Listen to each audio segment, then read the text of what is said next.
Hello and welcome back to Sound Advice Online. Today I've got with me a single 10-inch driver subwoofer by Monitor Audio, and it's sitting right here in front of me. It's a nice and compact device, and I'll tell you a little bit more about the details as we go along.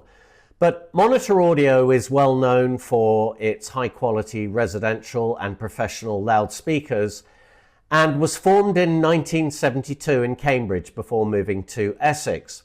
But now under its umbrella company, which is Monitor Audio Group, they also have two other brands, namely Roxanne, which produces audio electronics and turntables, and the Block brand, which is responsible for high quality modular hi-fi shelving. Now, these new subwoofers were only announced a couple of weeks ago. The name of the line is VESTRA. So this is the VESTRA 10 for £600. You've got the VESTRA 12 with a 12-inch driver, which retails for £750.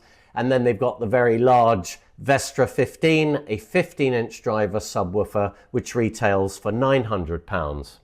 Now, the VESTRA 10 doesn't come with any whiz-bang tech in the form of, let's say, an app which will allow customizable EQ profiles and that kind of thing. The VESTRA 10 is very much a plug-and-play subwoofer, which to some people might be considered a relief. It's a compact design, so it should be good for a living room situation. It can be ordered in black as well if you'd prefer to put it into a den, let's say, or dedicated room. In fact, the longest dimension here is just 360 millimeters.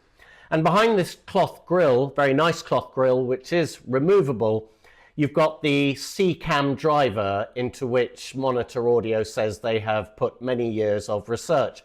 It's a high excursion driver which should minimize distortion at all levels. The amplifier power is 250 watts, it's Class D based, and the frequency range is 19 Hz all the way up to 200 Hz.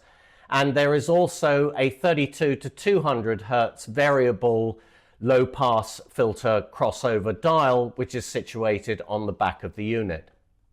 Now, although I mentioned earlier that the VESTRA 10 does not include any app control, the company has thoughtfully provided 3 DSP EQ modes with a toggle switch on the rear amp panel. And these are Impact, Movie and Music. And we felt they were extremely well dialed in. Impact is what you might expect, being that it's a little more forthright and gives a bit more punch to music sources. Whereas Movie, I suppose, gives a little bit more breadth to the subsonic rumbles that you would expect to hear with the deep cues in film soundtracks. In terms of the performance, you'll have to read my review, but I thought this was a very musical sub and quite sensitive, and didn't really take on the characteristics of what you associate usually with these small footprint subwoofers, which can sometimes be quite overbearing, but we didn't find that in this case. Also, it's worth mentioning that audiophiles these days also tend to opt for subwoofers. They're becoming more popular because people want a little bit more welly to their music as well as movies. So it's becoming more popular. Of course, in the home cinema world, it's always been a requirement to have a subwoofer, or almost a requirement. If you'd like to read my review, please go to Sound Advice Online, and we very much look forward to seeing you there. Thank you.